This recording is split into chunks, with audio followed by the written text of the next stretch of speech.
Welcome back. One final point before we go tonight.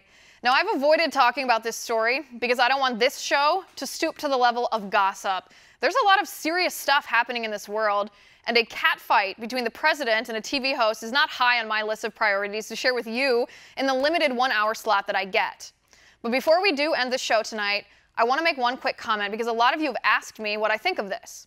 The tweets President Trump sent aimed at MSNBC host Mika Brzezinski, you can see the tweets for yourself right here on the screen. The tweets were inappropriate, and I would not stoop to defend them. They were beneath the office of the president, and they don't serve to elevate the dialogue at a time when we just saw a congressman shot in a violent act of political hatred, seemingly inspired by inflammatory rhetoric. I agree with 71% of Americans who think this kind of tweet impedes the president's agenda, and I'm sorry that's the case. It's one thing to criticize a show for bad ratings or biased coverage or nasty ad hominem attacks, all which would have been valid criticisms in the case of that show. It's another thing to levy ad hominem attacks against the show's female host. I wish the president hadn't done that. See, this is what happens when we discard debate and discourse in favor of sensationalism and hyperbole.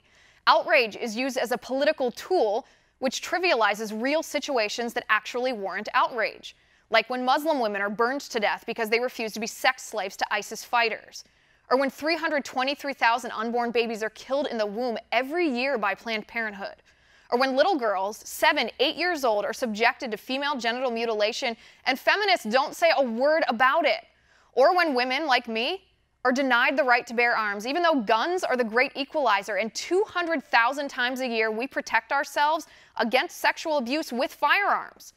Phony outrage also breeds hypocrisy, and we see that element of hypocrisy from the left in this catfight. You'll notice when it's a conservative woman who's attacked for her looks, the mainstream media and feminists stay silent. When a CNN producer says Kellyanne Conway looks like she's been hit with a shovel, the left is quick to say, oh, that producer's entitled to his opinion, or the tapes, they were deceptively edited. When it was Ann Coulter attacked by the left, go kill yourself, they told her, you're no better than Hitler. The mainstream media didn't faint onto their couches.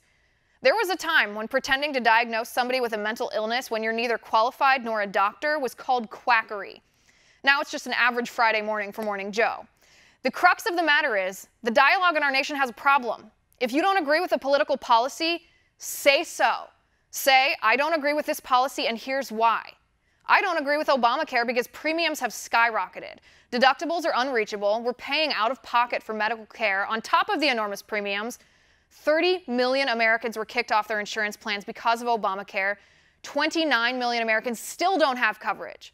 Say, I don't agree with single-payer health care because where on earth has that worked? In Cuba, Venezuela, Canada, the UK? No, no, no, and no. In Cuba, people swim through shark-infested waters to escape the communism. In Canada, cancer patients cross the border into the United States to save their own lives. And in the UK, a heartless court ordered the death of a terminally ill baby against the wishes of his parents who wanted to bring him here to the US for care. See? It's not that hard. The Democratic Party is the party of ad hominem attacks. They are the party who rails against the clown president, the anti-woman pro-lifers, the evil Republicans, racist conservatives, small-handed pumpkin-faced president. It's a shame, and it's a disservice to the American people when they do that, and our president shouldn't stoop to their level. And that's my final point tonight. You can reach me on Twitter at Liz_Wheeler.